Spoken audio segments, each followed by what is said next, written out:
gems and metals. The rest of this stuff is just things that aren't that expensive. Some woods are, you know. If you want a bed made out of mesquite, that'd cost you an arm and a leg, you know. But I mean, a small arm and a leg, maybe a big leg. But not a lot of these things are like marble is. Yeah, bronze not that expensive. I mean, not to become wealthy off of unless you actually had a mountain made of it.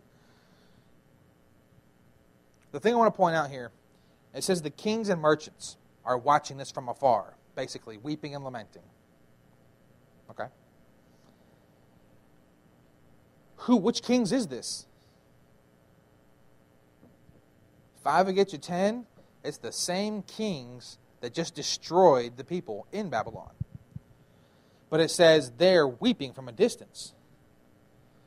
So, here is my best guess.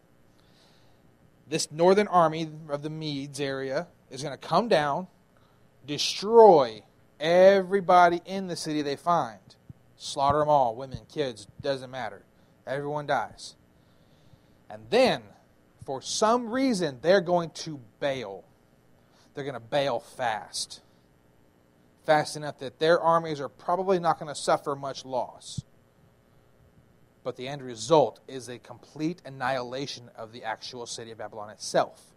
And the kings will be at a distance mourning, wailing, crying bitterly, because the city that they just ransacked and conquered has been taken from them by force and put into a state that nothing can live anymore. Nothing good anyway. Nothing that walks or crosses of the land can work. Because not even beasts will be there. No man nor beast. What will be there are demons, which you can't kill by dropping off in the middle of the sun. And evil birds. Well, birds can fly.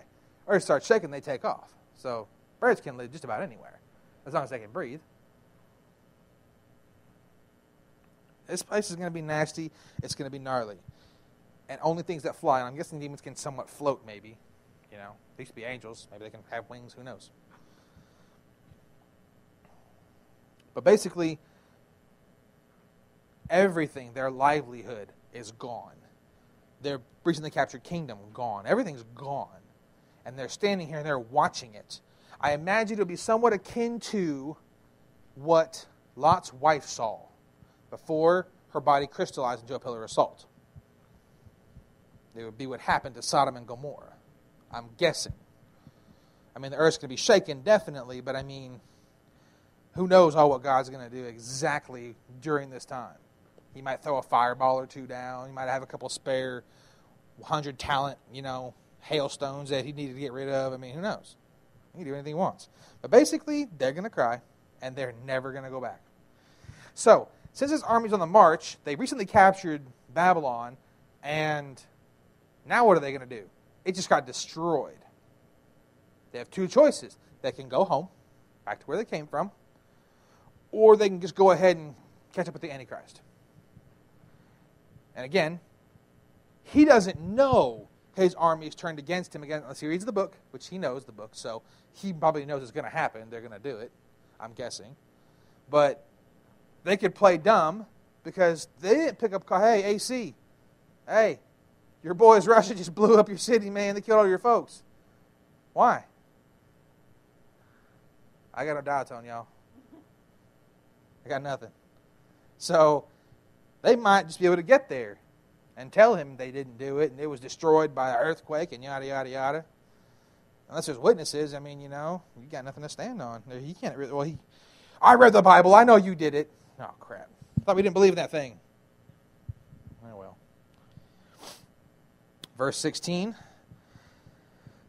Now this is the merchants. The merchants, verse 15, I'll go back to 15. The merchants of these things who became rich from her will stand at a distance because of the fear of her torment, weeping and mourning, saying, Woe, woe, the great city, she who was clothed in fine linen and purple and scarlet. There's that purple and scarlet again. And adorned with gold and precious stones and pearls. For in 1 hour such great wealth has been laid waste. And every shipmaster and every passenger and sailor and as many as make their living by the sea stood at a distance. So basically anything on land was definitely destroyed. Verse 18, and were crying out as they saw the smoke of her burning, saying, what city is like the great city? And they threw dust on their heads and were crying out, weeping and mourning, saying, woe, woe, the great city in which all who had ships at sea became rich by her wealth. For in 1 hour she was laid waste. So, I wonder, how big is this city? Is it the size of New York City? Is it bigger? Do we really know? No, we can't know. But the only structure we're given the exact dimensions in the Bible is the temple, King Solomon's temple. That's the only thing we're really given anything real specific measurements. And that's more of a structure than an actual city. So, we don't know how big the city is, but what we do know is that it's going to take 1 hour to destroy it. Well, all these ships are there. It's the center of commerce, trade, and everything else you could possibly think of. It's probably bigger than Kerrville. Just guessing. I could be wrong, but it's probably bigger than that. And in 1 hour, nothing that walks on land can survive there anymore. Grown men are crying like toddlers. They went from the wealthiest men on the planet to, I got nothing. They're going to be just all kinds of stuck at this point. And I can imagine, I mean, think about it. Think of everything you've seen. You know God's real, but you've defied Him anyway. Now, AC might have made you all kinds of promises, but when you're watching this happen, how many of those promises do you think He can keep?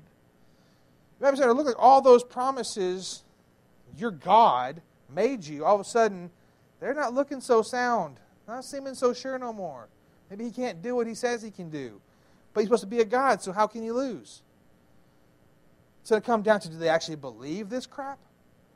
Or is it like today, where you look around and you see people say, I'm a Christian.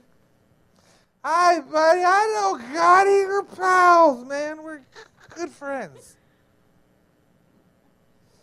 Dude, you want a blunt? Jesus, God made weed. Which one do you trust? Come on, man. Really? Are you a Christian? Do you do what Jesus did? Do you say what Jesus said? You can sit here and give me lip service all day. You can quote the Bible. Satan quotes the Bible. How Christian is he? Well, he likes to think he's an awful Christian.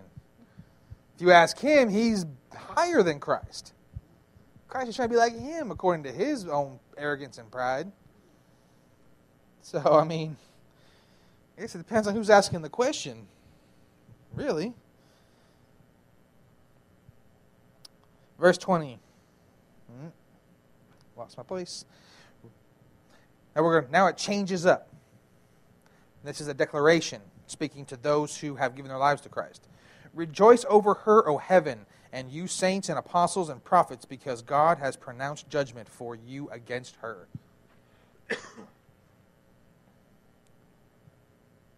The proclamation that judgment has been dealt. Another way it says would be, you have been avenged. Because what does the Scripture say? Vengeance is mine, says the Lord.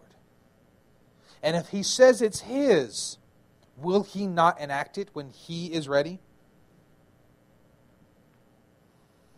So now people, those who have been martyred, slain, tortured, raped, beaten, whatever, run over with cars, whatever creative they get back in these get in these future days, you will be avenged. Eventually, everybody will answer. They'll stand before the throne of God, and we know that.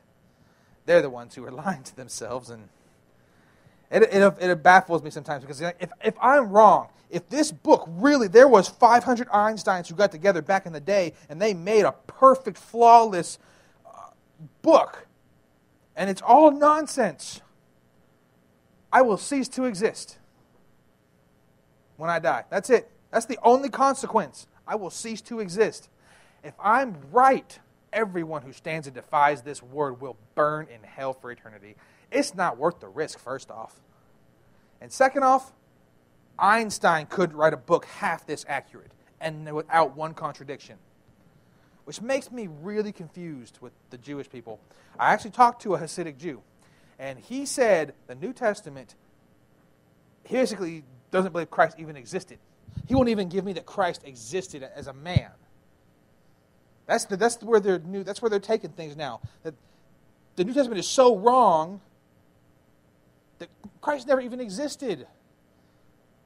They're trying to go down because if they say Christ was a man, they have to concede one of 2 points. Either he was a lunatic or he was who he said he was. Because you can't be a lunatic and a good moral teacher.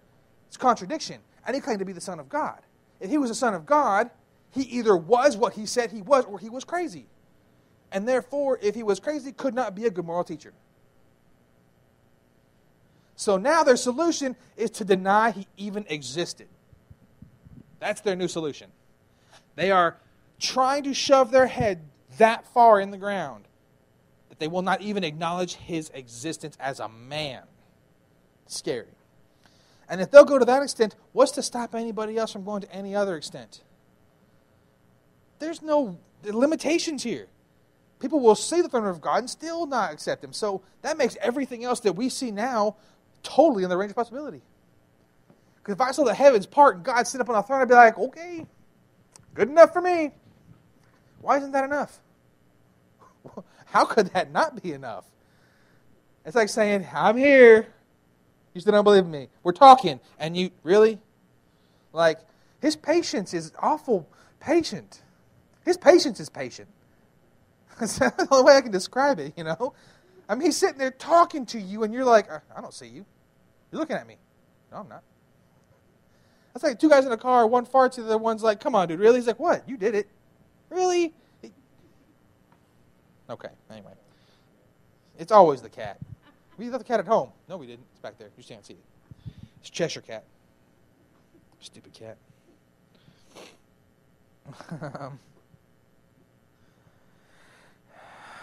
Picking up at verse 16. I'm completely on the... I was looking at chapter 19. I'm like, wait, that doesn't say that there. Sorry. 21. Then a strong angel took up a stone like a great millstone and threw it into the sea, saying, so will Babylon, the great city, be thrown down with violence and will not be found any longer. Everyone here knows what a millstone is? Basically, it's a giant, perfectly round wheel.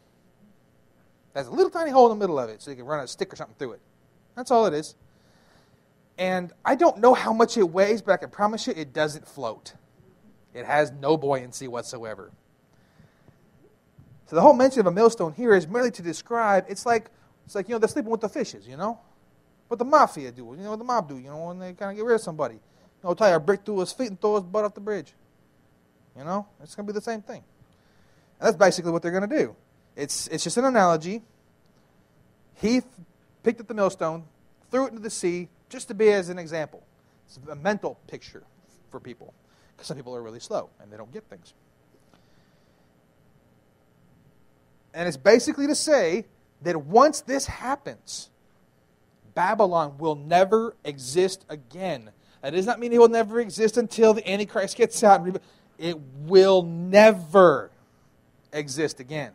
It will be utterly destroyed. No more. Not a remnant, not a nothing. Now, how is he going to do that? I don't know. I really don't. Earthquake and it breaks off into the ocean? Maybe. Could it be, there's a little sudden boost, surge of energy, and the Hadron Collider kicks on, a black hole opens and consumes just Babylon? Maybe. I don't know. I could theorize things. Of course, that's probably the top of the most unlikely things there, but... Yeah. The lost city of Babylon. No. Because then it might be found. So it can't happen. It will cease to exist in one fashion or another.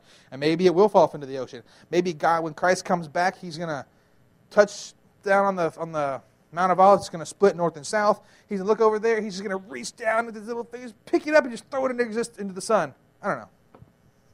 I thought actually did a crazy. That'd be kind of cool. Like when you pick on something, like you put someone's head between your fingers, you smash their head, He might do that with Babylon. Just, done. Huh?